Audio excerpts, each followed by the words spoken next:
to the Owning It Homebuyer Workshop. If you were looking for anything else, and if you accidentally came to this particular Zoom meeting, you're in a great place today. And for those who intentionally came here, you're in for a treat today. We've got a loaded group of presenters and great information to share with you today.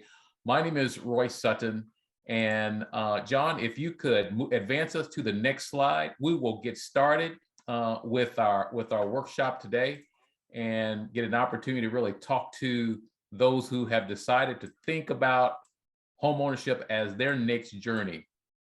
All right, so home ownership. Wow, what a fantastic way to really spend your Saturday talking about something pretty exciting. So as we think about what we are doing here today, the important part is we've assembled a group of informed professionals to talk to you about the process of how to build wealth through home ownership. This session will equip you to begin the process. And frankly, I wish my wife and I could have had a workshop just like this when we purchased our first home. Frankly, we were totally lost, unprepared, didn't really know what to do. We really were clueless around this. And so a workshop like this is going to put you in a better position than what we were when we went through this process. So today, we're not here to sell you any product or any service. Our aim for you is to navigate the home buying process successfully and to equip and empower you and your family to begin the journey toward obtaining your piece of the American dream. So before we begin, I really would like to acknowledge our partners who are making this possible today. We've got the Greater Cincinnati African American Chamber of Commerce, the Cincinnati Herald, the Dayton Defender newspapers, Working in Neighborhoods, Priority Plus Realty, the Ohio Realtors Association. We've got, we've got several others. We've got the Homeownership Center of Dayton, Alpha Kappa Alpha, Kappa Alpha Psi, and let me take a look at the others we've got on board with us. Advance to the next slide for us, if you could, and I'll read through the other presenters. One more, and we've got Miami Valley Community Action Agency, and we've got the Homeownership Center of Greater Cincinnati. So what I'd like to do today, if we could skip right back, John Reese, to the previous slide. I want to walk through the agenda that we have for today. So, obviously, I've introduced myself. I'm Roy Sutton, and you're going to hear some other informed voices.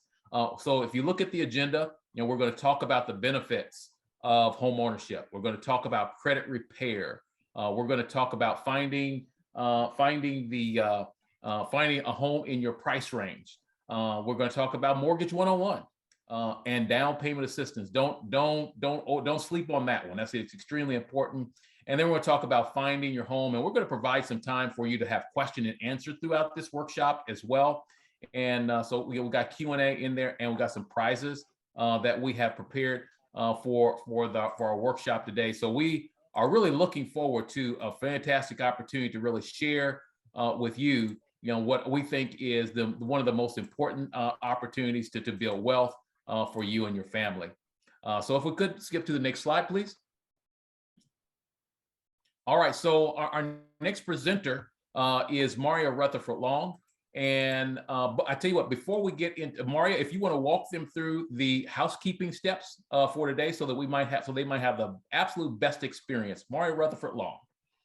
Thank you, Royce, and good afternoon, everyone. Fall is here, and we at Fifth Third Bank are so grateful that you chose to join us today.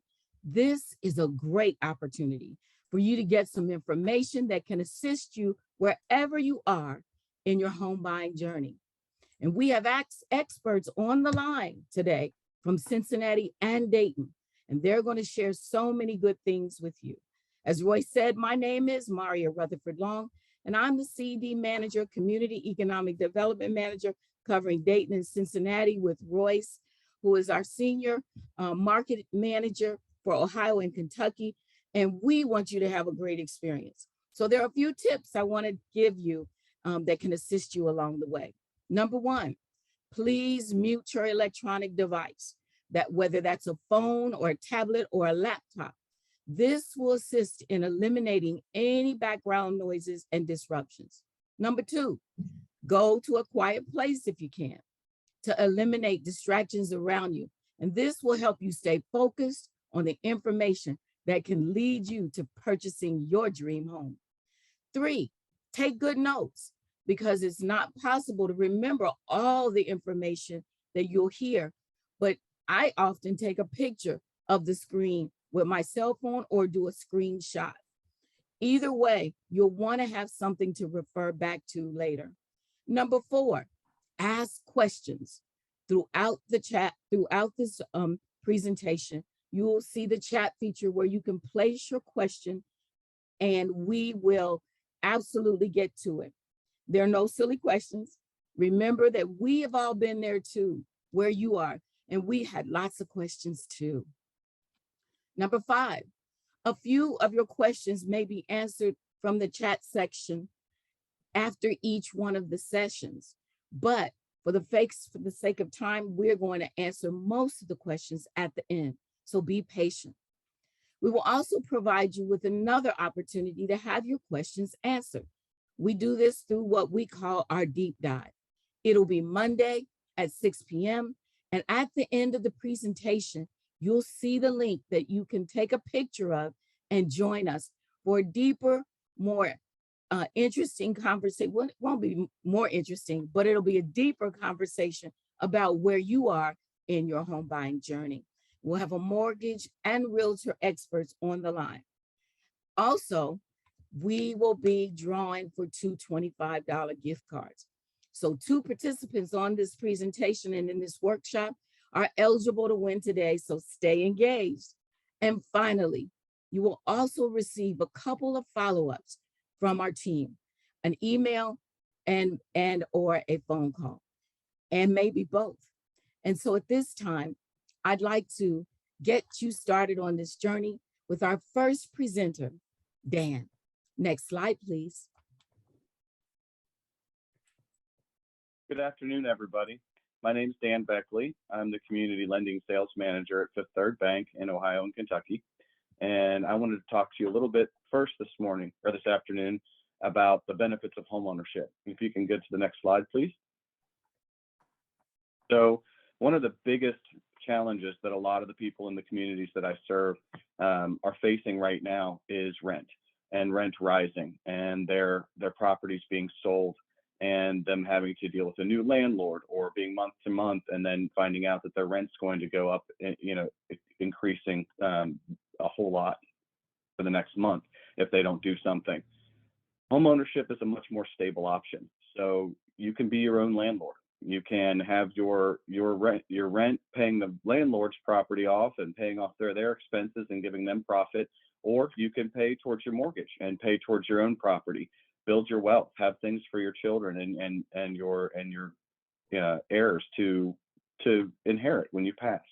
64% of the people in the United States are homeowners. We need to close the gap for a lot of communities and get that higher.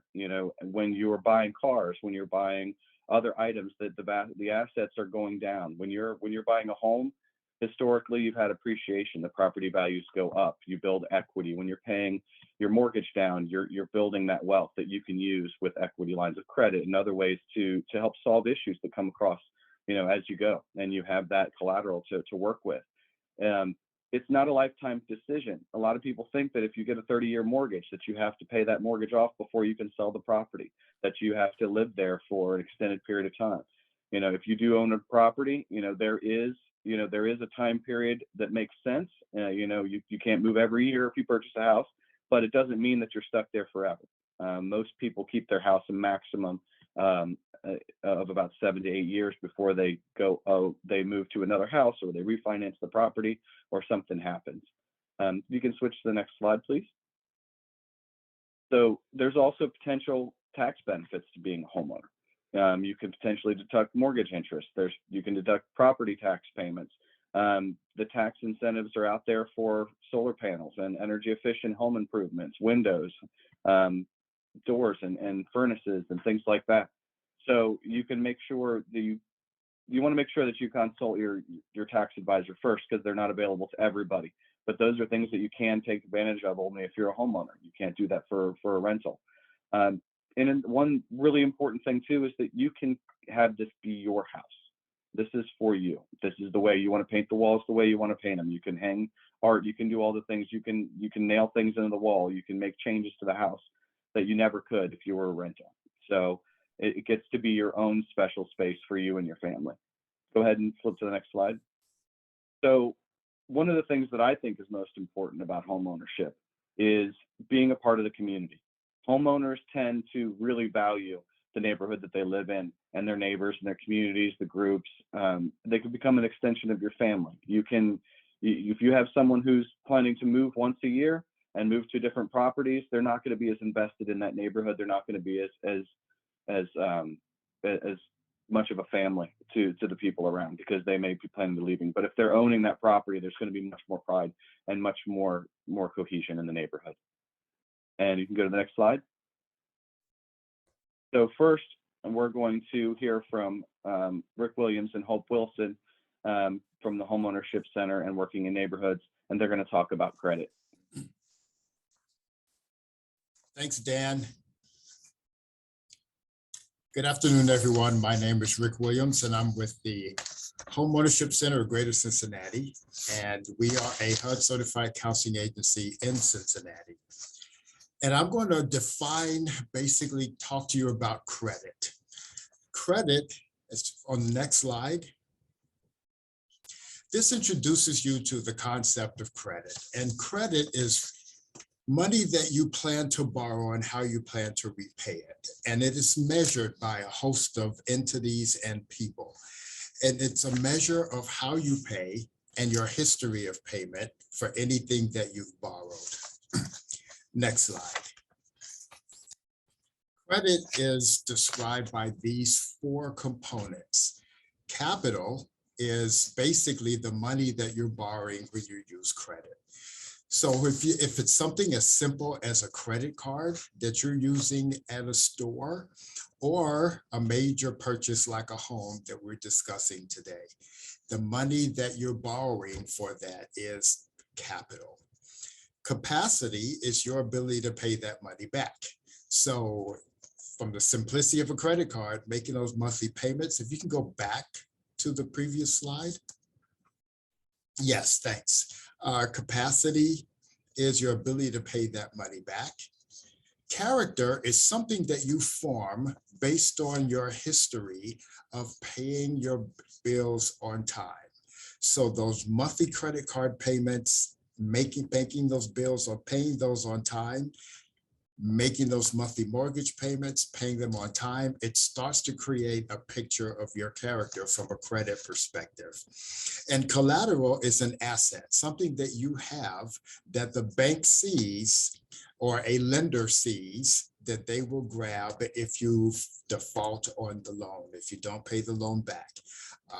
Something like a car repossession is an example of your collateral being lost without payment. Next slide, please.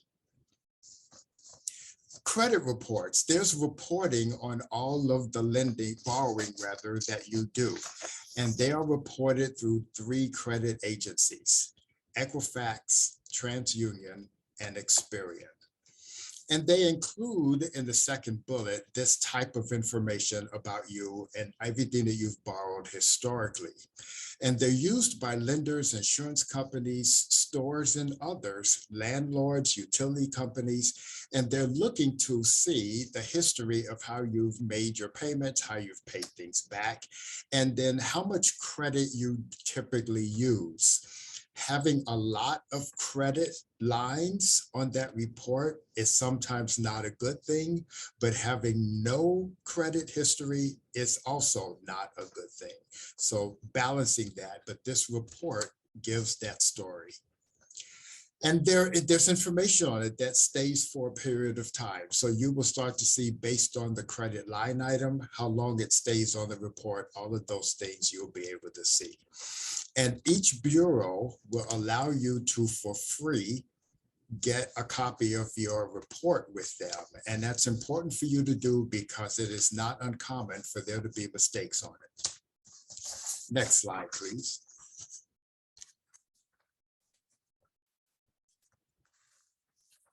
Next slide, please.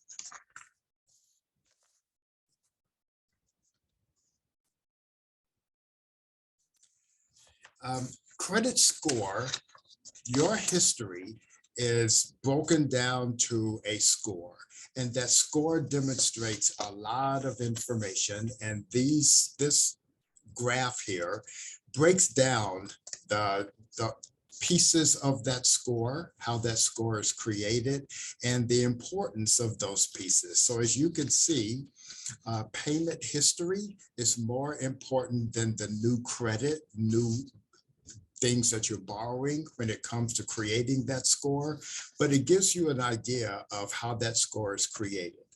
Credit scores have become extraordinarily important, and it's almost as if you're identified by your score as opposed to your name, a lot of cases when important purchasing is done. Next slide. These are the things that we recommend you consider before you move into a credit situation. How much do you have to repay this money? It is very important that you make that decision and you analyze that in a business fashion and not just have the emotional attachment to what you're buying. Step back a moment, make a decision about how much money you have. Is this purchase a need or a want? Same message. If you need it, then it has more value than if you just want it because you're about to go into debt in order to have it.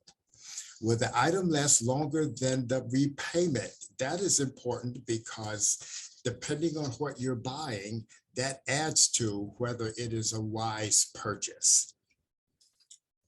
Will the payment affect your monthly spending plan? These last three bullets are all about connecting the payment to your income. And you do not want to borrow money or make a purchase. You're happy to have the item, but then you need to pay attention to the fact that you're using and projecting future earnings to make this payment. You're obligating yourself for a period of time, and it's worth a pause to really look at your future, the dependency of your income, before you move into a credit situation. All of those things are on you to think about because the pressures to buy are always there, and that's about someone else looking to take your money. Next slide. I would like to, at this point, introduce Hope to you. And Hope, before you get started, would everyone please mute your phones? Someone's phone is not muted, and the rustling of paper can be distracting. So please mute your phone so we can hear everything that your presenters are sharing with you. Thank you, Hope. Good afternoon, everybody. I'm Hope Wilson. I'm with Working in Neighborhoods. We're a HUD-approved housing counseling agency that works primarily in Cincinnati, but serves all of Southwest Ohio. And this afternoon, I'm going to talk to you about how to improve your credit. So your credit may not be where it needs to be at this point to purchase a home, but that doesn't mean you can't buy a home. You can take the time, work on improving it, and get where you need to be. So I have some tips on what you can do to improve your credit, to get that score up and be ready to purchase a home. So it's important to pay your bills on time every time. 35% of your credit score represents your payment history. So making sure that you pay your bills by the due date, not before the late payment kicks in, but by the due date, so that it is considered on time and you have a good payment history with your creditors. It's also important to remember to manage your debt so that it doesn't manage you. You don't want to be beholden to your debt, trying to figure out, how do I pay this, going into more debt to cover other debts. So you don't need that stress. Getting your debt under control and making sure it doesn't manage you is important. Another tip is to automate to help you be on time. So setting up automatic payments from your bank account, sitting down to pay your bills ahead of the due date, so that it gets there on time in the mail. You want to reduce the amount of outstanding debt you have. So just because you have credit available to you does not mean you need to go out and use every ounce of credit that you have. You want to keep your balances low in relation to your credit limits. You want to keep them at 30% or below. And so what's that really mean? So that means if you have a credit card with $1,000 limit, you want to make sure that you're not carrying a balance of more than $300 on that credit card. Because if you're using every ounce of credit available to you, that's going to affect your score. And when a lender is looking at your credit, it makes them wonder, are they going to be able to repay this mortgage? And that's a part of their consideration. What's your capacity? You really want to apply for and only open new lines of credit when you need them. If you don't have credit now and you have to open new accounts, you want to start slow and don't open too many accounts at once. The other thing is to avoid too many inquiries into your credit report. And inquiries are when someone looks at your credit. So you're looking to get a new phone and they check your credit. You're in the department store and let me check your credit and see if we can make you this offer so you get 10% off of your current purchase. Too many inquiries into your account can affect your credit score in a negative way. So avoid too many inquiries. Only have your credit report checked by someone else when you're actively applying for credit and need it. Next slide, please. So additional tips for improving your credit. Make sure you're paying at least the minimum on your credit card bill each month. It's great if you're paying more than the minimum, but make sure it gets paid on time. Otherwise, you'll incur late fees, and you don't want to have to pay additional late fees that could be used to help pay down your balances. Keep your existing credit card accounts with zero balances open. That's part of your history, which also is a big piece of your credit score. You want to check your credit report annually and fix any errors right away, and we'll talk more about that in just a moment. If you've had credit problems in the past, you want to reestablish your credit. If you're unable to get a regular credit card, you might want to try a secured card with a lender. You want to make sure that secured card is going to report to the credit bureaus. And how those work, you put money on deposit with the lender, and as you make your payments after a year or so, that will turn into an unsecured card. But that's there as insurance or collateral to secure the credit card. And if all this is too much and you need help, please seek the help of a HUD certified counseling agency. You have 4 local HUD approved counseling agencies on here today. We are happy to help you improve your credit and reach your goal of homeownership. So reach out to us if you need our help. So how do you correct errors? Because I said it's important to check your credit report and make sure there aren't any errors. First, you want to update or dispute any information with each of the 3 credit reporting agencies. It's best to do it in writing. If something is on your report that you don't believe is yours, you want to reach out and ask them to validate the debt, make sure it's really yours. Errors do happen on credit reports, so making sure it's yours, and then if it is yours, dealing with it. So you're going to explain the error in a brief letter. You're going to include any proof that you have, any receipts or any documentation. If you have a letter from your creditor that says this was paid in full or settled, you want to be able to provide that information as proof of your claim that this is an error. And then you want to request that your credit file is updated with any corrections and that they provide you a corrected copy of your report. You should get a response in about 30 days once you send these letters in. Next slide, please. It's important to avoid quick credit fixes. There are companies out there that ask you for payments before they provide any services. They're going to advise you to dispute all the negative information that's on your report. They may dispute it, get it pulled off for a period of time, but then if it really belongs to you, it's going to end up back on your report. And so you've spent a lot of money without a lot of benefit. That money could be used to pay down your debts or deal with any old collections or items that may be negatively impacting your credit. Sometimes they overpromise quick results. As I mentioned, there are organizations like ours out there that can help you with these items. So avoid those quick fixes, put in the time, get your credit fixed in the proper way. Next slide, please. Another thing I just wanted to remind you, avoid identity theft. Only provide your social security number as needed. Be cautious with your personal information. Be careful when you're online, what information you're putting in, whether it's your name, your social security number, your credit card, your birth date. All of that information can be used to steal your identity, which can impact your credit. When you have to set up passwords, make sure they're unique passwords. Don't carry unnecessary information. So you don't need to carry with you your birth certificate, your social security card, every credit card you have. Only take with you what you need for the day. You may also want to think about, there are wallets with the RFID in them that help protect so that scammers can't get your information. Make sure when you're using ATMs and things like that, that you're looking at them to make sure nothing looks amiss, that there aren't skimmers or things like that. It's important to protect your identity because that can impact your credit down the line. So all of these tips are there to help you improve your credit.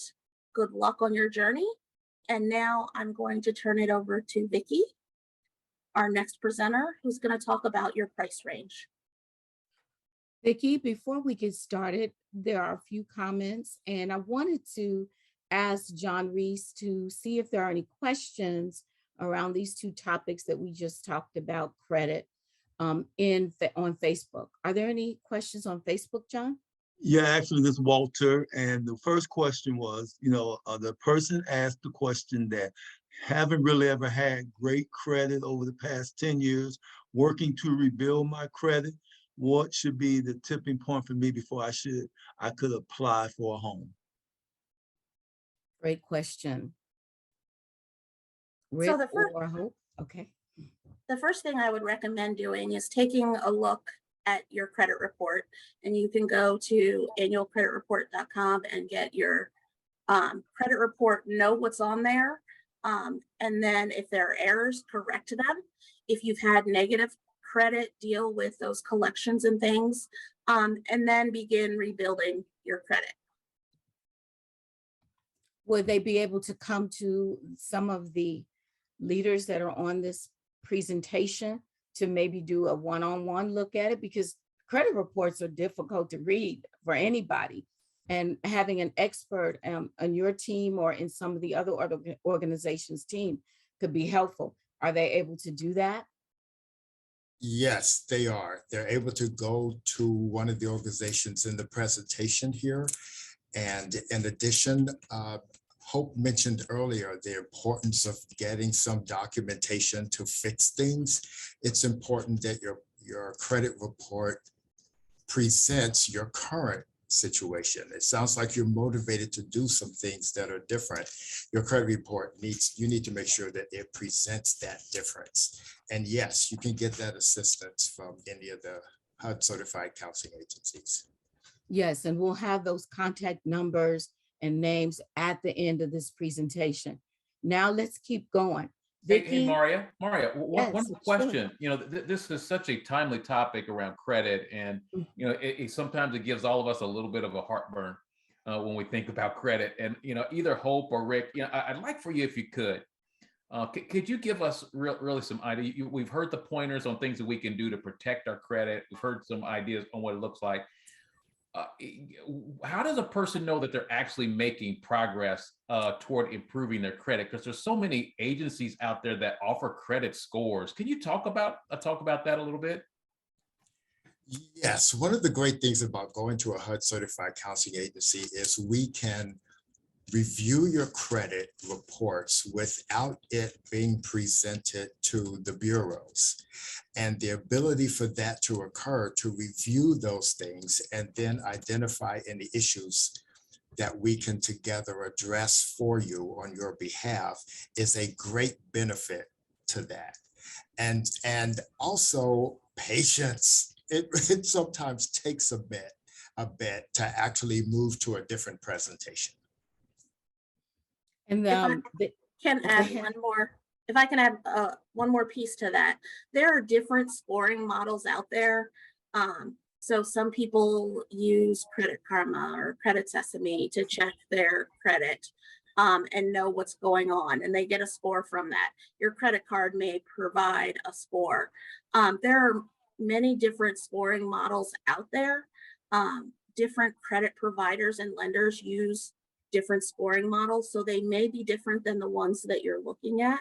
So typically, lenders are going to use the FICO scoring model. So that's kind of what you want to use as your guide to see, you know, how am I doing? What does the lender require? Am I getting close to that number? So Great should a question. person, I mean, there's services out there where you actually have to pay to get this score. Can you talk about those a little bit so that, you know, those out there who might be month to month using some of these services, you know, what is the up and downside of these services? It's hard to answer that without knowing which service. So I would say the important thing to do is to check with one of the organizations, the counseling agencies first, because I think you'll find that you will get many of these services for free, and you can get some assessments done for free. And based on the rules that we follow, based on being HUD certified, sometimes those services are always free, depending on your income. So I think that's a smart place to go first. And based on what Hope just said about the different types of models for scoring, it's also important to know that we can connect you to that scoring process that the banks use. And so you don't have to be all over the place trying to understand what your score really is. That is a great point, Rick. We will Thank you. be at Lincoln Heights with the e-bus, and our empowerment mobile is equipped with 12 computers where we have a relationship with Experian, one of the credit bureaus. And you can get on the bus on October the 3rd in Cincinnati and October the 8th in Dayton, and you can pull your credit right there. Rick will actually be doing a quick home buyer session and talking with people one-on-one from 4 to 7 on October 3rd at the Lincoln Heights movement. I'll put that in the chat so that you can be sure if you want to go one-on-one and get on the bus with us. We'll pull your credit. Rick will talk to you about where you are in your journey. Some of our mortgage officers will be there. Dan will be there, and he is a superstar in helping people along this journey. So Fifth Third has tools that we can use, and we're coming to your neighborhood, Cincinnati, on October 3rd and in Dayton on October 8th. And now I want to go move on with Vicki sharing on her topic of your price range. Hi, everyone. I am Vicki Rich. I'm from Miami Valley Community Action Partnership in Dayton, Ohio. I'm a HUD certified housing counselor, and we are a HUD certified housing counseling agency. So go ahead and advance me to the next slide, please.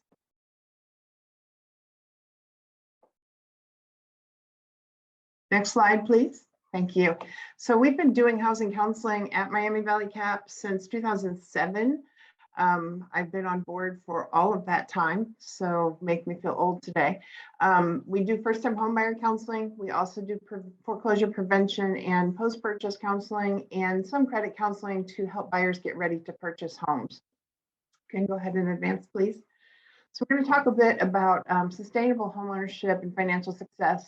Go ahead and advance, please.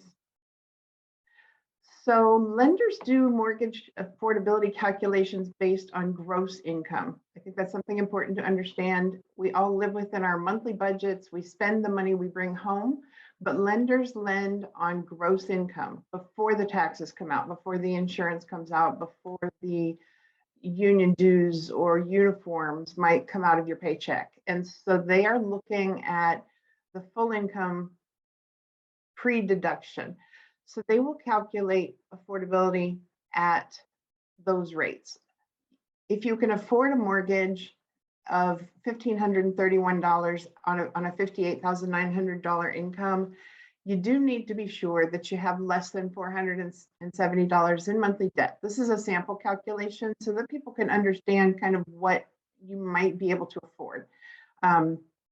The income data comes from the HUD guidelines here. So recognizing that consumer debt is everything beyond the mortgage. So the credit card debt, the car payments, the student loan payments, any kind of consumer debt that's standing out there. So you want to then think about, is that an affordable amount for you? With your $470 in, excuse me, in consumer debt, can you actually afford a $1,531 payment? And it's a very important step in this process. You need to know what you can afford. Recognizing too, right now it's the seller's market. And so that does not give a lot of opportunities for buyers to negotiate. Sellers are pretty firm in what they're asking. They are pretty firm about not offering some of the things they might have offered, say 2 years ago when the market wasn't quite as hot. They might have offered to pay closing costs. They might have offered to pay for home warranties and things. So recognizing that is also part of the affordability calculation here. You may have to pay your own closing costs. And so are you financing that in? Are you coming to the table with those monies? I really encourage people to understand what's affordable for them and avoid buying more house than you can afford. I do the post-purchase counseling, so I've seen the other side of it, and I really emphasize with people the importance of not buying more than you can afford, because you don't want to end up in a situation where you can't afford to keep your home. Next slide, please. So when we talk about renting versus homeownership, the question is, the tipping point seems to be anyways, is the mortgage payment more or less than my rent? Speaking as someone who's in Dayton, and I can't speak to Cincinnati area, but I know that right now rental market in our community is very, very hot, very tight. The landlords have increased rent, and I'm talking to a very large portion of my buyers who find that rent is just a tiny bit less than a mortgage payment. And so does it make sense to go ahead and buy a house? In many cases, it absolutely does. So this is just a scenario here. If your current rent is $950, but you're going to buy a $180,000 home and the payment's going to work out to be about $1,450 a month, the thing you have to do is to plan for the increase in the expenses. To go from $950 to $1,450 is a pretty significant increase, and so you do need to prepare for that. Certainly, it's dependent on the interest rates you're going to qualify for, the amount you're buying, amount of the property you're buying, you know, what your financial situation is, all of that. And then you have to start to budget beyond that for emergencies and home repair. Those costs are costs you are not responsible for when you are a renter. Certainly emergencies you might have, but you aren't going to be responsible for home maintenance. You know, if the garage door opener stops working, you can call the landlord, and it's their responsibility to get someone out there. If the furnace goes out and you're the homeowner, that's something you can't wait to get fixed. And so you do have to budget for those expenses.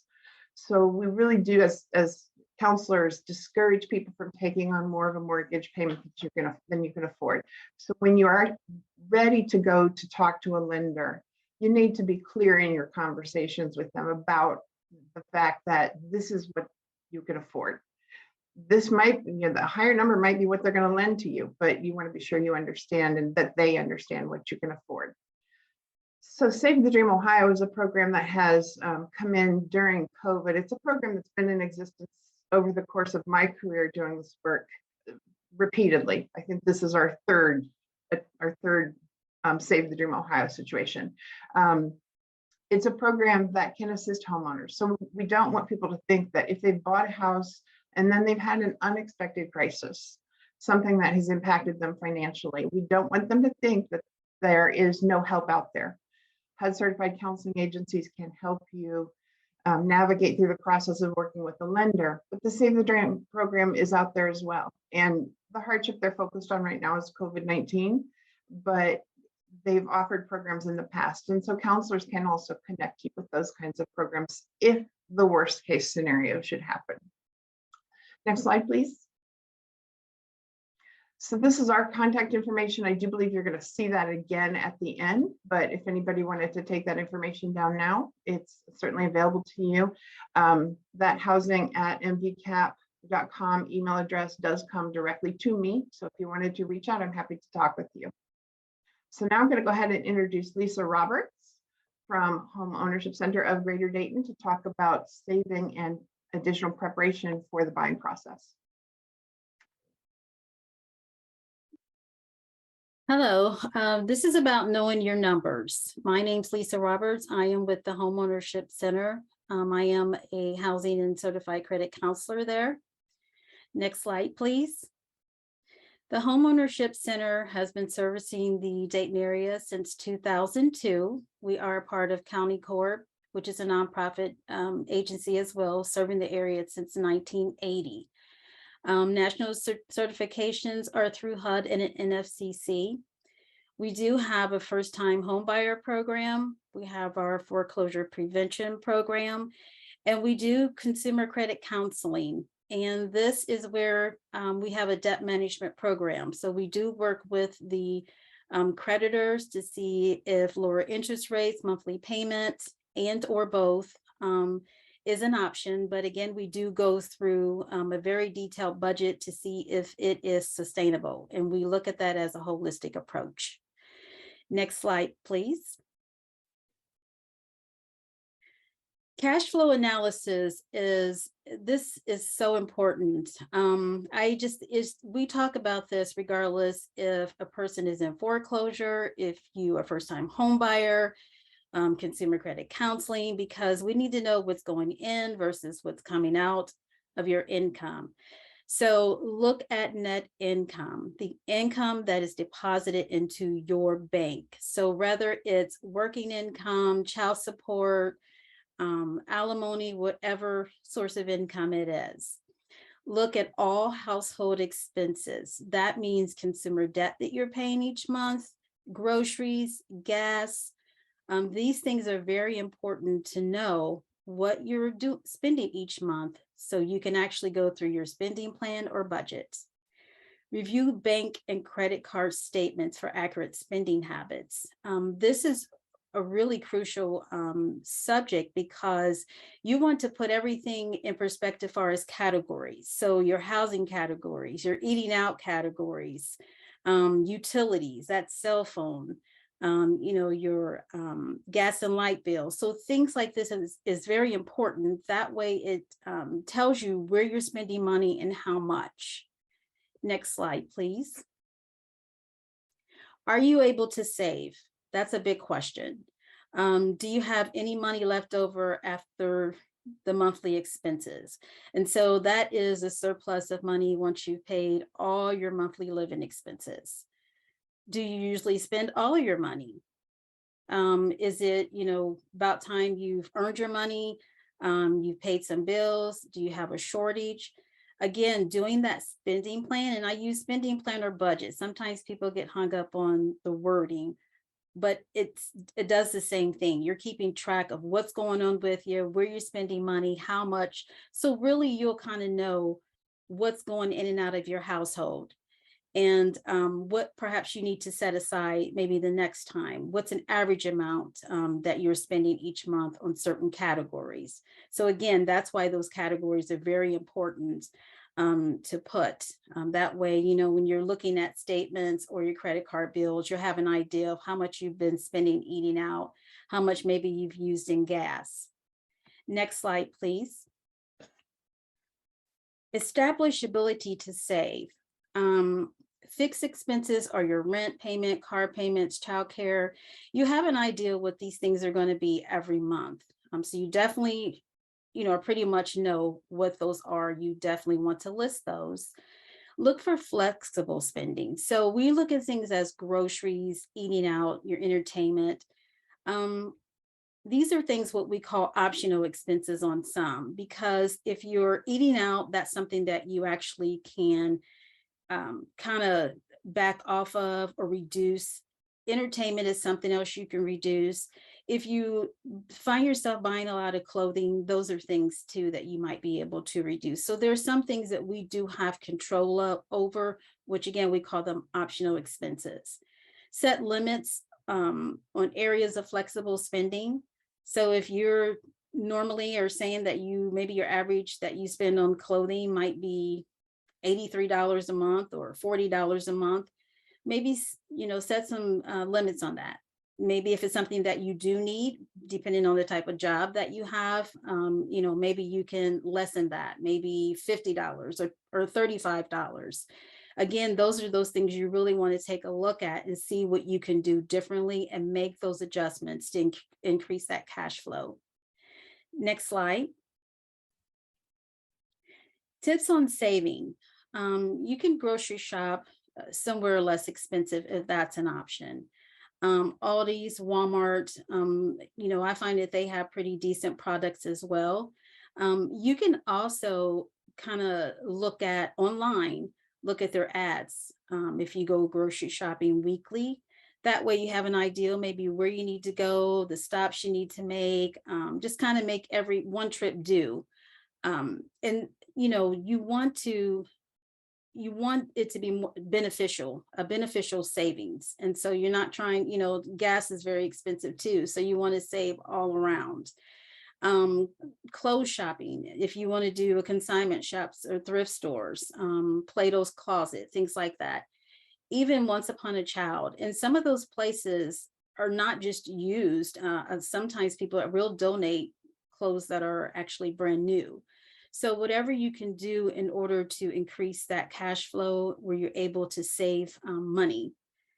Try movie night or game night at home. So again, this is just one of those other topics to where you can save money. You want to be creative the best that you can in order to save yourself money, and meal plan.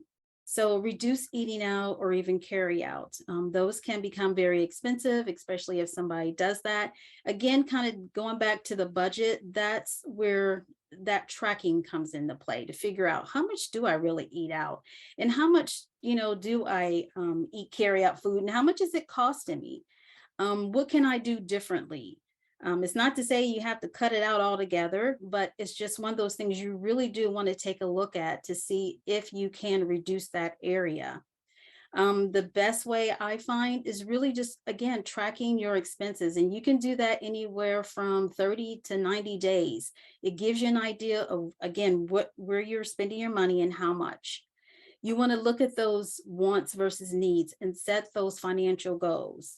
Those financial goals help you to save money. Next slide, please. For more information, we do have, you can contact us at hocge.org, and that is our information as well. We are the Homeownership Center serving Dayton, Ohio. I do want to say that you know, budgeting, it also gives you an idea of those what if moments that come up. It keeps you organized, it builds that discipline, and it prioritizes your spending. Next slide.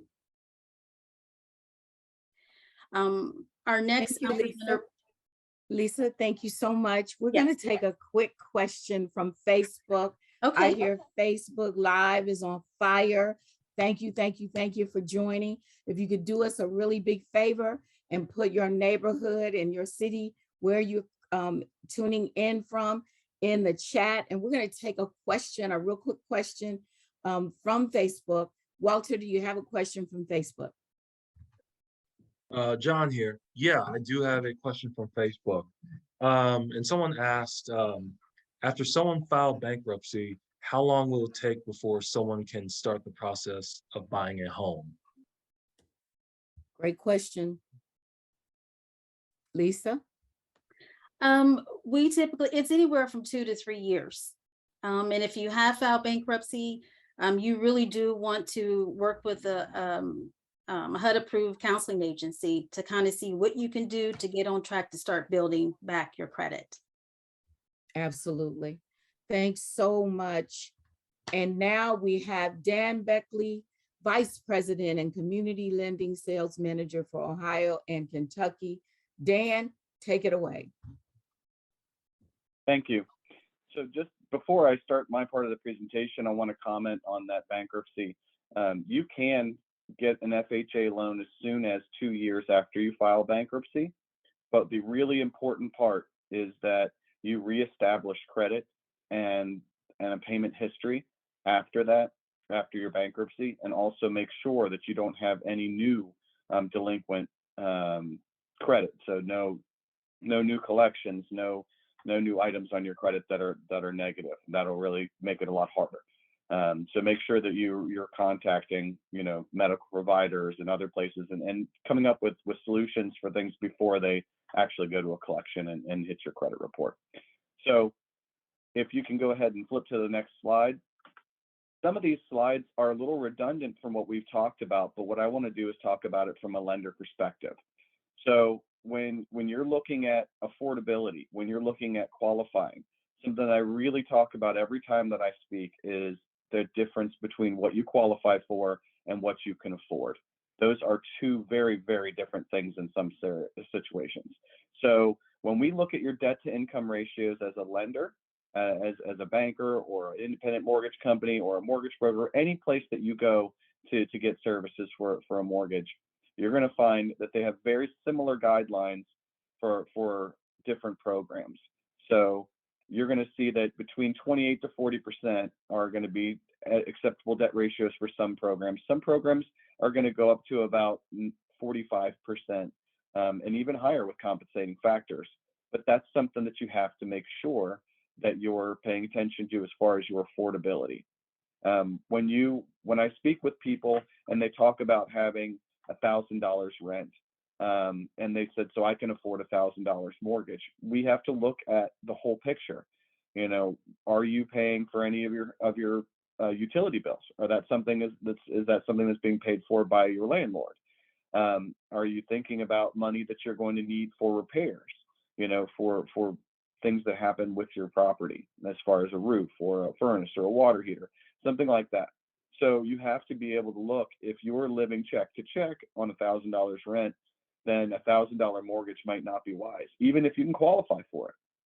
There's a lot of things that are in your lifestyle that are different from person to person, and mortgage guidelines are built on statistics and basically trying to predict, repayment, and that's it. They're not thinking about whether you have kids and have to pay childcare, or whether you don't have children and you don't have to pay childcare. All those things aren't on your credit report, and they can affect your affordability, but they're not going to affect your qualification. So it's really important that you talk with a loan originator or a person from one of these counseling agencies to really figure out what fits in your budget, and don't just accept what a lender says you can qualify for and say it'll work out. It'll be fine.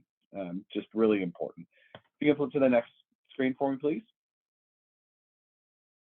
So you have to think about the costs, and there's a lot of different ways to cover these costs.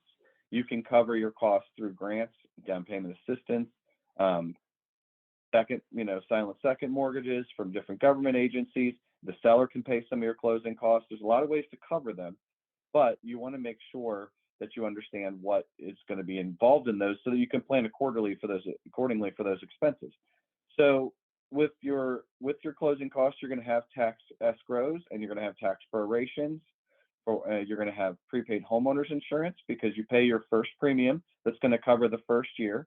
And then a lot of times you'll have an escrow account that will pay it next year, and they'll collect it once a month on your payment so that they have enough money for those items when they come due the next following year for taxes and insurance. Something to be wary of is if you have a property that's undervalued when you purchase it, or it's on a tax abatement or something of that nature, those things will catch up. So you have to make sure that you understand that later on in your home ownership, you're going to have to account for those taxes rising, or your insurance rising. And so that will be something that they'll do an analysis every year to make sure that we have enough to pay those bills. You're going to have processing fees, title company fees. You can have an application fee or an appraisal fee that's due during the process, and your earnest money that you'll pay to your real estate agent, so that they can put that into the contract and bind that contract. And then that will be credited towards your purchase at the end of the transaction. You can flip to the next screen for me. So mortgage programs. There are a lot of mortgage programs, and it's very important that you work with a loan originator who is giving you different options and looking at all the different possibilities of what's going to work out the best for you. There's a lot of people out there that just sell one program, and that's all that they do. They just focus just on FHA and they just sell that. But there's so many other options out there that are available to you. You've got your fixed rate options that are available on most loans. Adjustable rate mortgages can be very dangerous, and they can be a very, very good tool. It really depends on how they're used. If you know that you're going to refinance, or if you're going to sell your home within a certain amount of time, then you can take an adjustable rate mortgage that's going to be fixed for a certain period of time and then become adjustable after that. If you do a 7-year ARM or 7-year adjustable rate mortgage, and you know that you're going to be in that house only 4 or 5 years, then that may be a cheaper alternative. But if you're unsure or you don't know what your plans are, it's extremely important that you consider using a fixed rate mortgage so that you don't have unpredictable expenses in the future. The Federal Housing Administration has the FHA loan, which does allow for 2 years for bankruptcy, like I had said, instead of 4 years, for a conventional or conforming loan. It allows with Fifth Third to have credit scores 600 and above. So I know there were some questions as to where you need to be to purchase. So 600 would be a credit score that you would be at FHA, but there are better and other options the higher your credit scores go. There's VA loans for veterans. Fifth Third Bank right now is actually crediting $1,000 towards our FHA and VA and USDA and 203K construction loans. So that's an opportunity right now to use those programs. Our Fifth Third Community Mortgage gives you a $1,500 credit and has reduced bank fees. So there's a lot of different tools. So you need to make sure that you don't just take the first thing offered to you, that you look at all these different options out there that can help you with down payment, 3%, 3.5%, 5%, find out what works for you. If you can flip to the next screen for me. So getting started, what I want to say is very many people in the past have been told no when they're looking to get a mortgage. My team, the community lending team for Ohio, we're not going to say no. We're going to say potentially not now, and we may connect you with one of our partners. We're going to walk with you and try to figure out exactly when we can make this house happen for you, because it's not a matter of if, it's a matter of when. And I say that over and over again. If you pay your bills on time, you inspect your credit reports, you save for a down payment, you need to gather your tax returns, you need to collect your bank statements, get your home buyer education, make sure that you're prepared and get started. And every single time somebody asks me, when's the best time to buy a house? Is the market good for purchasing a home? I tell them, when you're ready is the best time to buy a house. If the mortgage is not the most favorable, if the rates are a little higher at this point, then it's a possibility you could refinance that home in the future. But every single rent payment that you make is giving your wealth away, and every single mortgage payment that you make is contributing to your ownership and your family's wealth. If you could flip to the next slide for me. So one of the first steps, once you have looked at your credit and paid your bills on time and did all the prep, is to do a pre-qualification with a lender. That's going to be something that is going to be a little bit more clear to you on what your expenses are going to be, what you qualify for. The agencies that we have on this call are amazing resources, but in most circumstances, they're not lending to you. So you're going to need to, at some point, do a pre-qualification. And sometimes my pre-qualifications I've done with people in the past were kind of like a checkup. We put it through. It wasn't going to work out right now because of these factors. We can explain those factors to you and give you exactly what programs are available, what programs are not available, and why, so that you can prepare and get ready and be able to take advantage of that opportunity as soon as that presents itself. If you can go ahead and flip to the next screen. So some of the things you're going to need to get pre-qualified and to apply for your mortgage loan is going to be your social security number, your employment information, your income covering 2 years, the last 2 years of W-2 forms. If you're self-employed or if you have a 1099 type income, then you'll have to have 2 years of self-employment on your tax returns for that business so that we can average that out and determine what your stabilized income is, because sometimes self-employment and things like that, they'll fluctuate. You'll need your most recent pay stubs. You'll need information about other obligations that may not be on your credit report. So if you have child support or alimony or other type of plans like that may not appear, you're going to need information about that because we have to assess that. You'll complete your information on your assets. You get us complete information on your assets and copies of your statements so that we can review all this documentation to make sure that we can review your situation accurately. Once you're pre-qualified or pre-approved, then you can go out and look for a sales contract if you have a property selected, and then you'll be able to start the process. We can't lock the rate in. We can't start the loan process until we have a property under contract where you've agreed to the terms with the seller. You can flip to the next.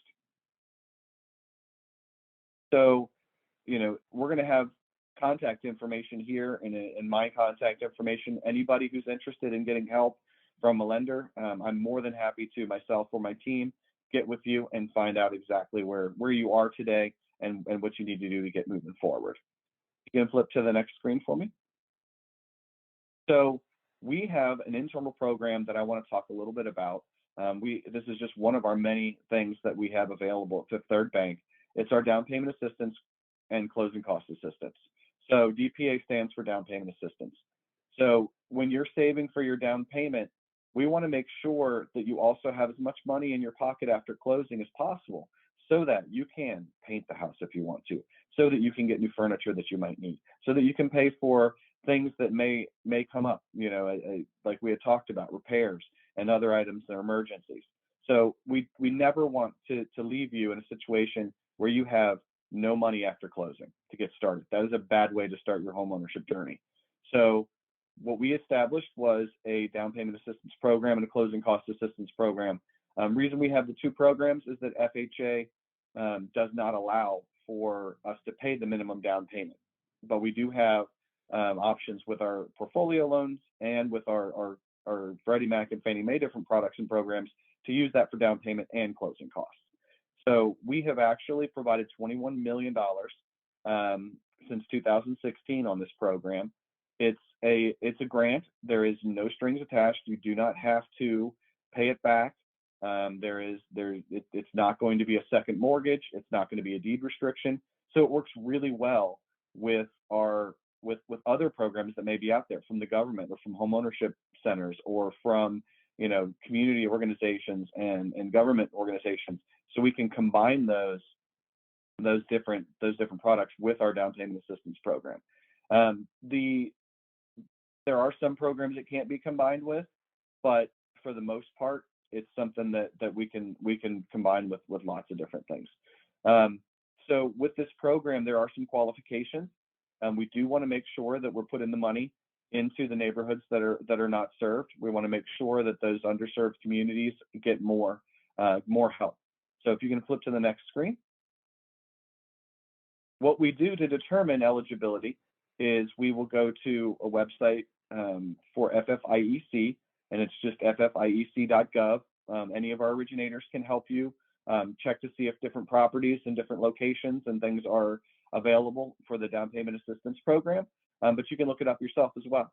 So you would just click on geocoding and mapping system where the big blue arrow is on the screen once you've gone to ffiec.gov, and then flip to the next screen. And it'll take you to this map. You can search, you can put in the address of your property that you're looking that you're looking for, and then it will tell you, if you hit census demographic data, you can see that the tracked income level is moderate. If it's moderate or low, then it will qualify for our down payment assistance. And you can see too that the median income level has been increased. This property is in Cincinnati. It's going to vary depending on what location it's in. But if you look at the median income, it's 97.4 on here. We can give our down payment assistance program as long as it's in a lower or moderate income tract, and the income is 80% of that 97.4, and that'll be different. That 97.400 was going to be different for different locations, but that's where we start the calculation. So we would use 80% or under 80% median income. So that'll give you the information if you want to look it up on your own as you're looking at different properties on whether you can qualify for that or not. And again, this is something that can be combined with a lot of different other options. I mentioned the Fifth Third Community Mortgage, our Home Possible, our Home Ready, our FHA loans. These are things that can be combined with this down payment assistance and other programs outside too to help your homeownership dream come true. And you can go ahead and flip to the next screen, please. And next, we're going to talk to Veronica. She's going to tell us about finding your home. She's a realtist and a realtor. Okay, thank you, Dan. You gave some really good information, and I was taking notes. Next slide, please. I'm going to talk to you about finding your home. And my name is Veronica Bedell Nevels. Next slide, please. I am a broker owner of Priority Plus Realty and the immediate past president of the Ohio Realtist Association. And today we're going to talk about working with a realtist, realtor, and finding that home, writing that offer that Dan was talking about that you need once you are pre-qualified and ready to purchase a home. Next slide, please. We can go to the next slide. You want to work with a real estate professional. The thing about working with a real estate professional is time is of the essence and communication is very key. We have so many options for communication.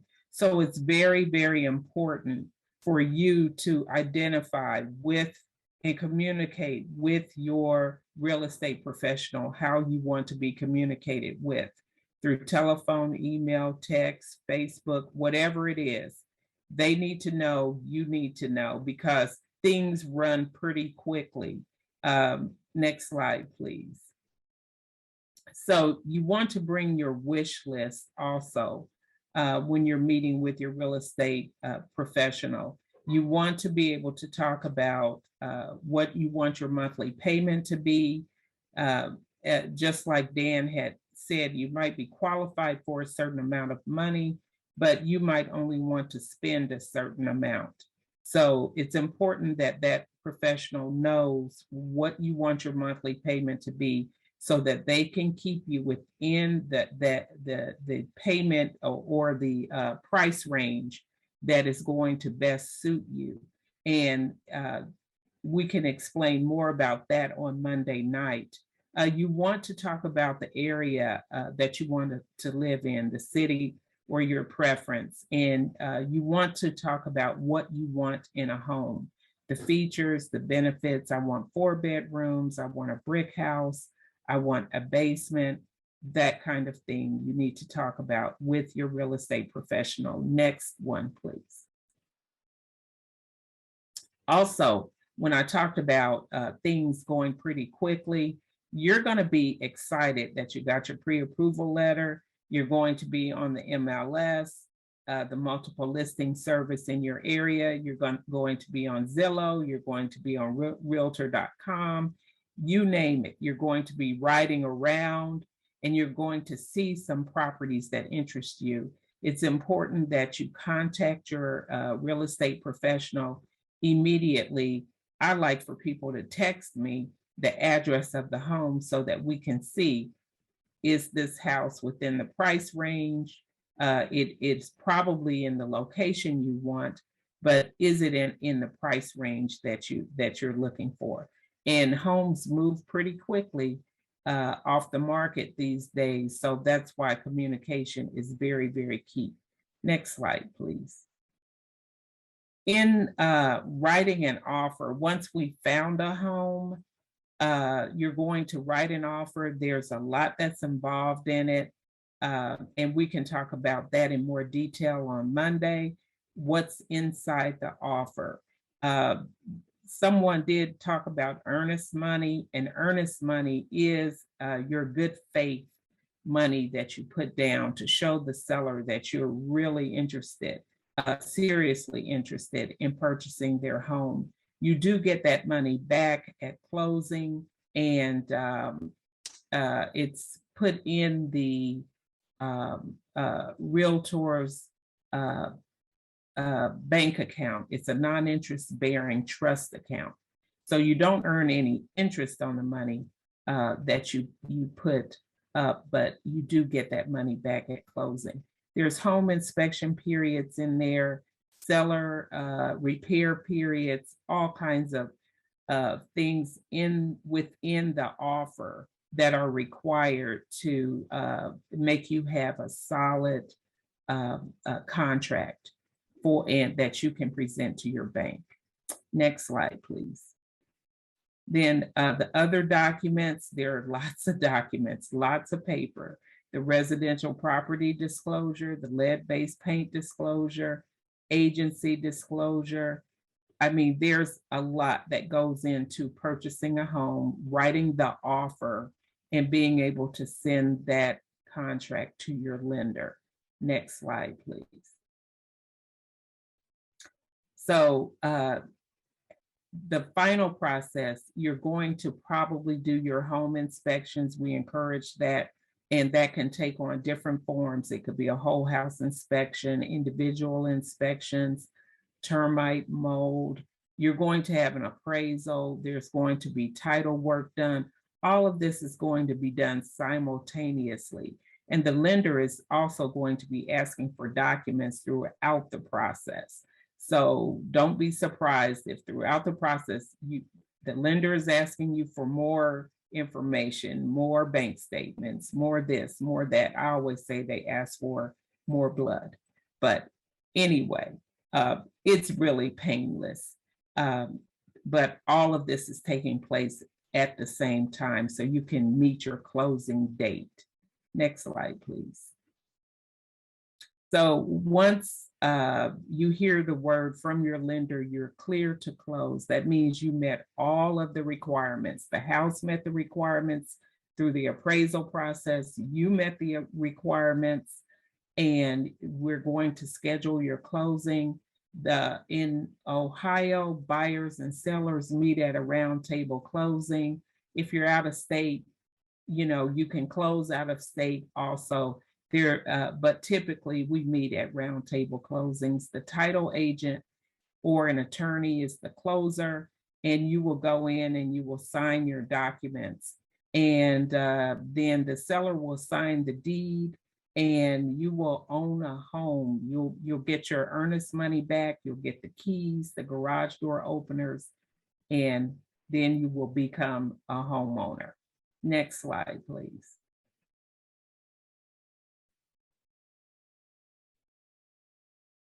So that's it. That's pretty much what happens with the real estate journey.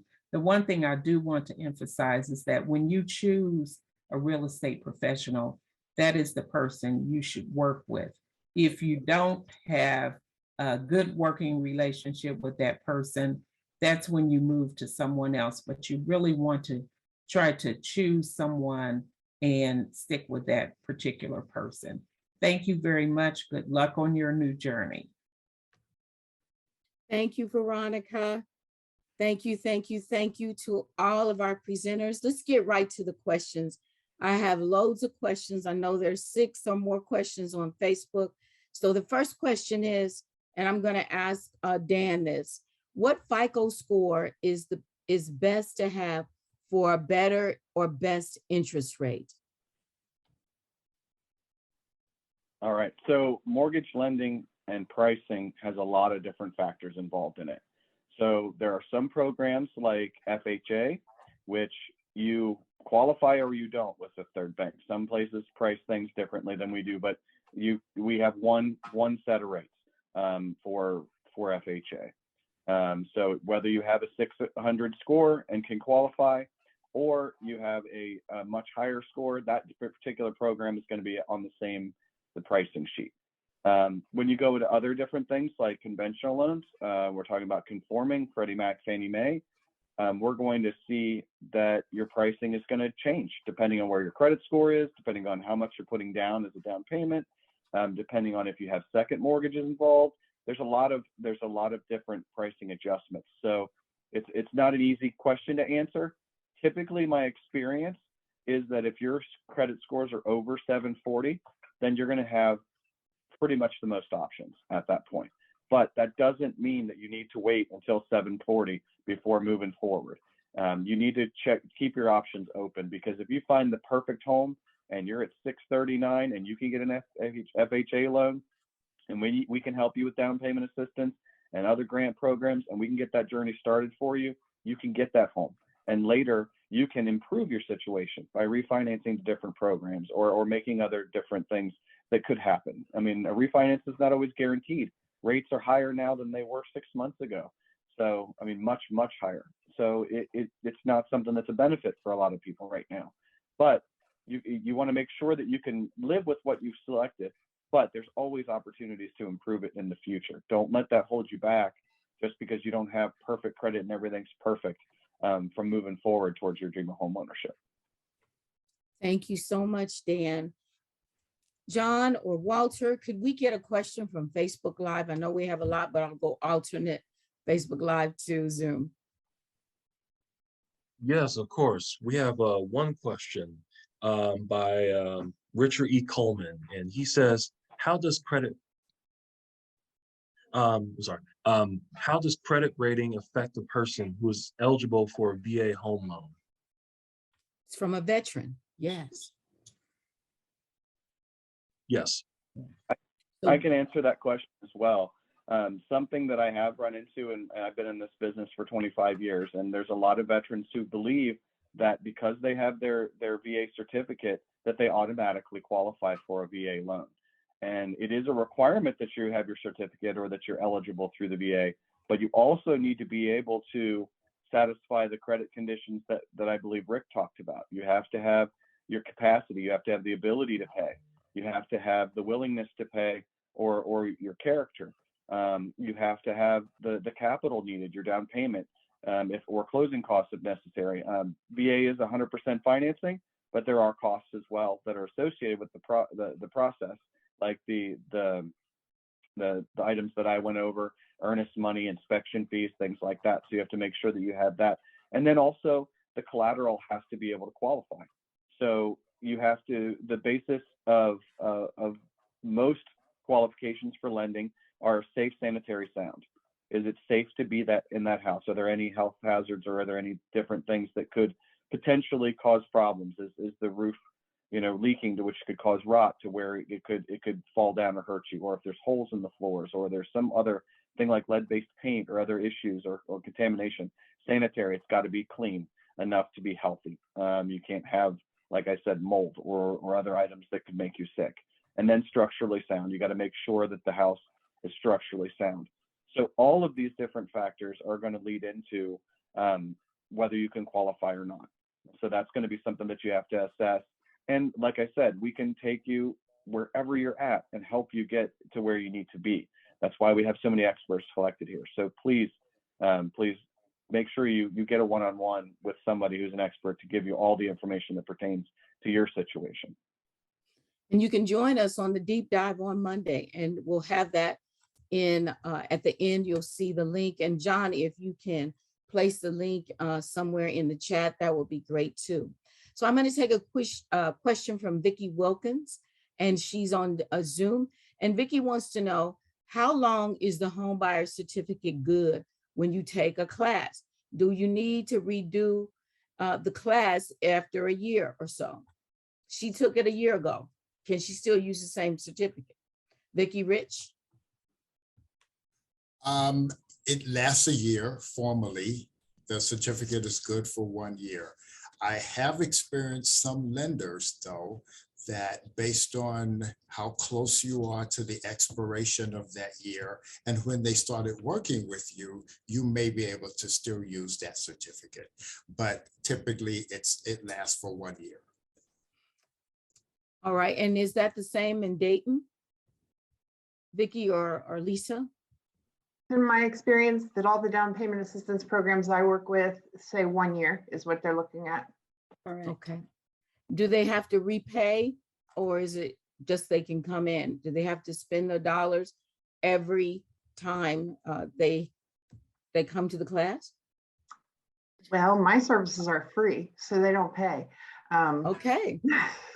That's what I was trying to get to. Yeah. Our services are free too, but if they need something urgently where we can't get them on the schedule, they can do eHome, which is a cost. And that's on our website, but you get, like, I believe it's $50 off. So it's like $49. And they Okay, actually would go through that process themselves. Okay, perfect. And they can reach out to you to get that information, or if you guys can pop the link in the chat.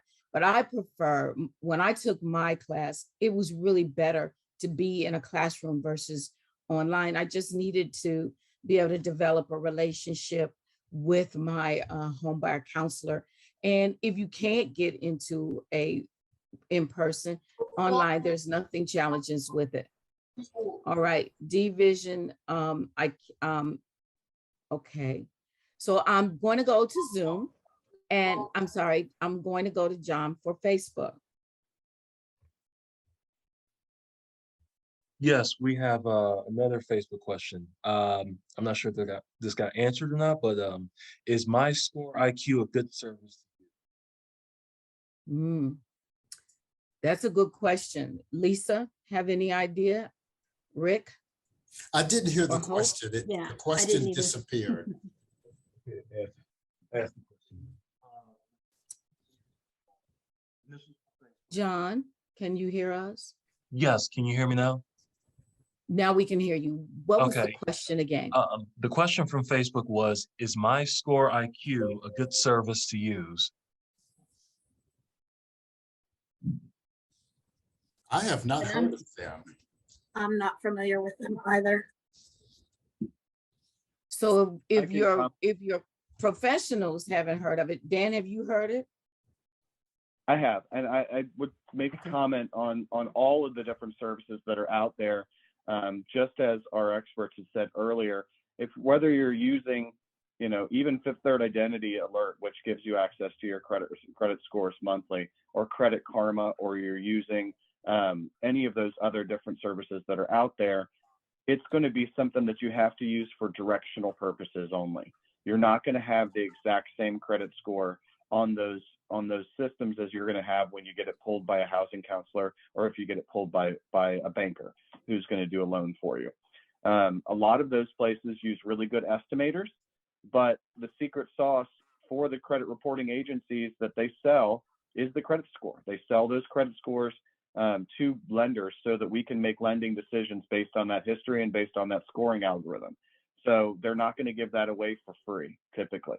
So if you're using a free service, or you're using a fairly inexpensive service that gives you access to your credit reports, the information will be accurate, but the scoring will maybe be a little off sometimes. So that's something to keep into consideration, and not to be surprised that your credit got pulled by a lender and the scores were a little bit higher or a little bit lower. It's really, those services are to give you an indicator of direction Are you doing the right things? Is your credit score rising or is it falling?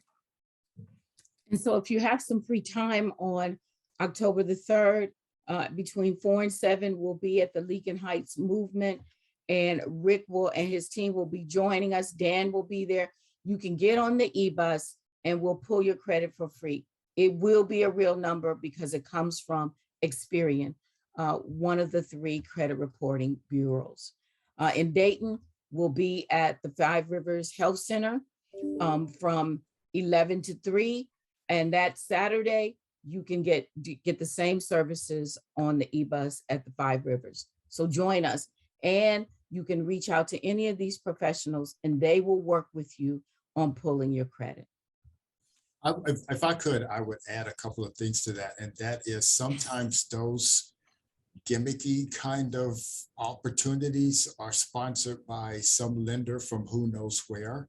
And what they're trying to do is fish around and find customers. So it may not be the best opportunity for you in the end. What starts out as free is just a setup to access you for other things, which may not be good for you. So we'll add that. And I also want to add that for Leakin Heights, you don't have to be in Leakin Heights or from Leakin Heights to access it. And it's a chance for you to get some insight into how a bank thinks. That's one of the most valuable things about this. Banks are a mystery often, and you get a chance to get some insight into how Fifth Third thinks about what you're seeing in your credit report. Thank you, Rick.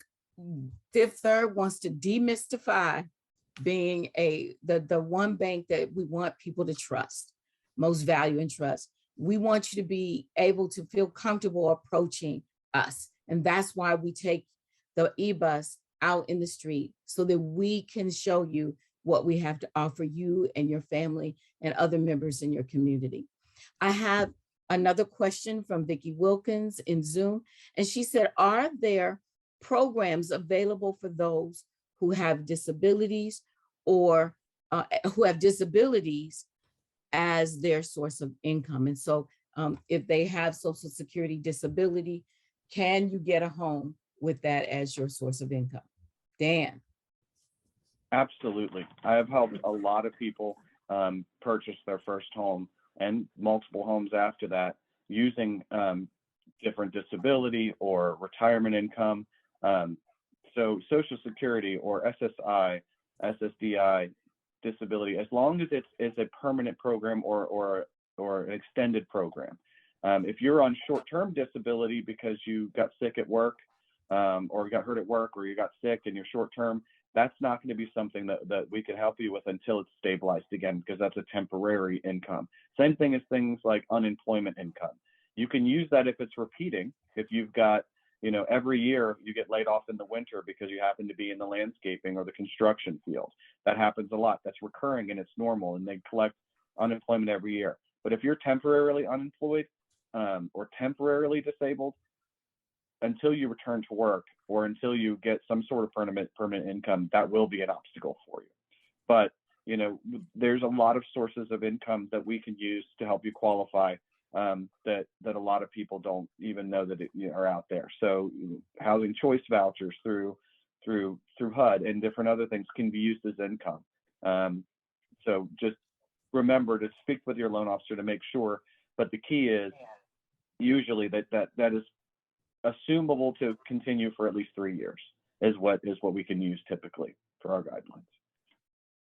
Thanks, Dan. One more question, John. Any more questions on Facebook? One more question.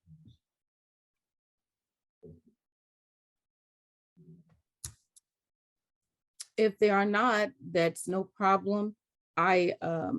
Vicki Wilkins, yes.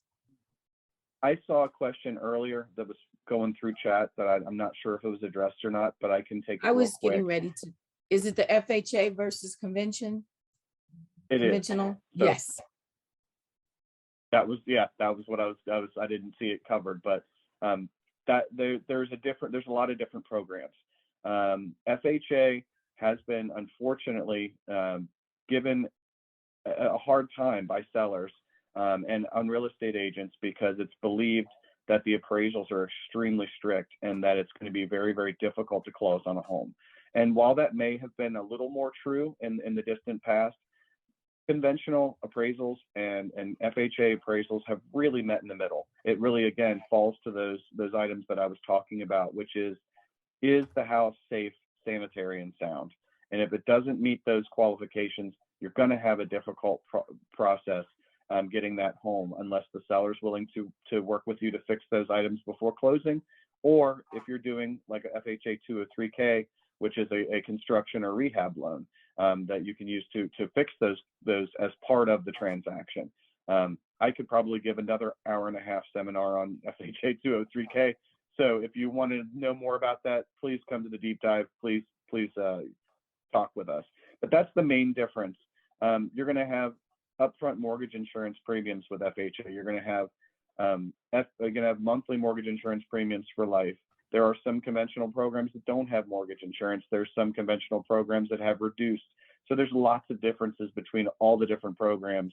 And that's why like I said, you want to meet with somebody and talk with somebody who can give you lots of different options and show you how they're going to affect the future of that loan. Thanks. Thanks, Dan, and thanks to all of our experts. Any last words from our experts before I get into the closing portion? There was something burning desire that you want to share. This is the time to do it. Last words, going once. I have a comment. I just think with savings, tax time will be approaching, and I think a way to start thinking now is to put a third, maybe for savings, a third to pay up bills, another third perhaps to buy maybe that special something that you want. But I think that just gives you a way to start thinking and setting those goals. So instead of just taking the money and just spending it and you don't know where it went, I think, start thinking now where it needs to go. So splitting it out in thirds is a great way to start. Excellent, excellent recommendation. Any others? All I have right. a quick statement. Okay, super. Don't let yourself be discouraged. That's the most important thing. Lots of people have tried to get pre-qualified and they met with a lender that didn't tell them why they didn't qualify and they walked away discouraged. Make sure you find experts that will be willing to work with you, take you where you're at, wherever you're at, and help you on that journey, and think of it as a journey and not just a transaction. It's so important. All right. Thank you so much, Dan. You guys have been excellent. Next slide, please.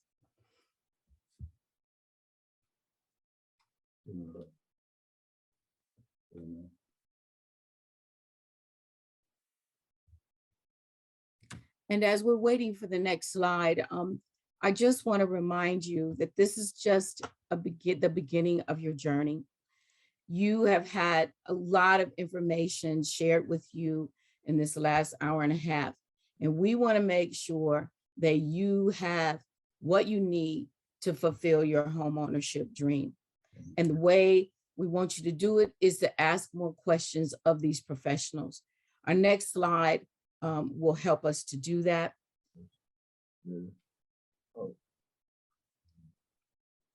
Hey, Maury, we just had a little technical. No worries. Thank you. We We're working on it appreciate right here. you. You're doing a fine job. Yeah. Oh, but before we get to the contact information, we will need to announce our winners today of the $25 gift card. I will need the winner from Facebook. I have the winner from Zoom, and the winner from Zoom is Vicki Wilkins. Thank you, Vicki, for joining us and being engaged and just really, really leaning in on your homeownership journey. This is just a small token to say that, to encourage you and to say that you can absolutely do this. So thank you for joining. Who's on Facebook that is the winner? We're getting ready to send it over now. Oh, you can just announce it. You don't have to send it over. Just announce it. Okay, the winner from Facebook is Marcus E. Coleman. All right, Marcus, way to go. We will need you to reach out to the Cincinnati Enquirer and get your information to them so that we can mail you your $25 gift card. We thank you so much, Facebook. You have been outstanding in your engagement, and we look forward to our next edition on Facebook Live. Next slide, please. And again, these professionals that are on this presentation are available to you.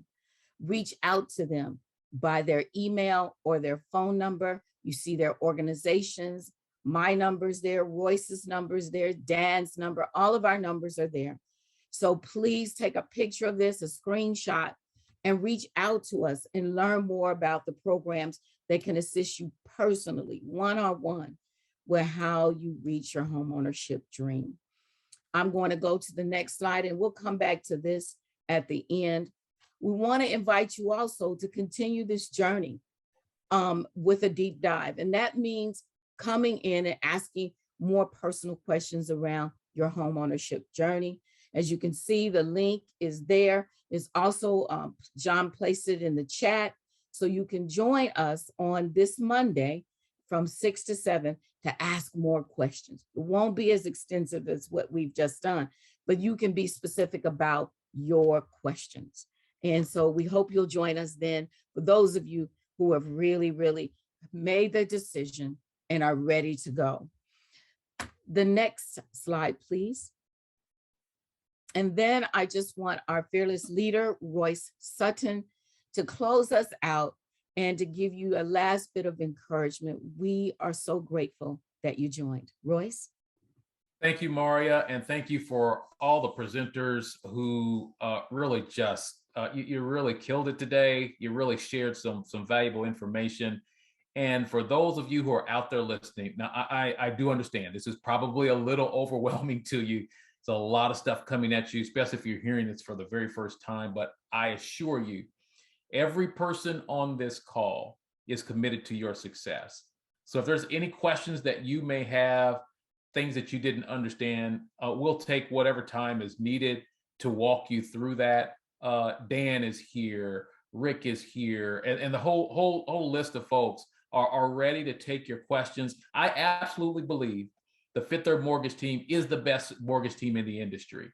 So you've got the best today. You've got the best nonprofit partners of all of this. And our media partner, fantastic job on that end and what they've done. But for you, as you're walking through this home ownership journey, we trust that this will be an experience that will change your life, will change your family's life, from how you are thinking about home ownership, whether you're doubting, whether you're unsure, whether you've got some credit issues you need to work through. We want to take you across that arc to the next step towards successfully becoming homeowner. There's a house out there for you, and we want to help you find that. We want to help you get to that point where you're celebrating maybe this Thanksgiving or this Christmas in your new home. Maybe it's next Easter in your new home. And we want to help you on that journey. So for all those who were involved with today's session, we are excited about what has occurred here. But for those who have more questions, the deep dive next Monday, that's your time. You get a chance to ask anything you want to in this process. We're not going to give a formal presentation. We're not going to walk you through, but we're just going to take the questions that you have, and whatever time you need, we will make ourselves available to answer your questions. We do hope that you have an absolutely wonderful weekend. Again, we thank you for carving out this hour and a half of your Saturday to listen to us talk and really share this information with you. We get excited every time we get a chance to do this, but this is your time, and we just look forward to helping you to make that next step. So with that said, we will close out our session for today. Everyone have a pleasant weekend.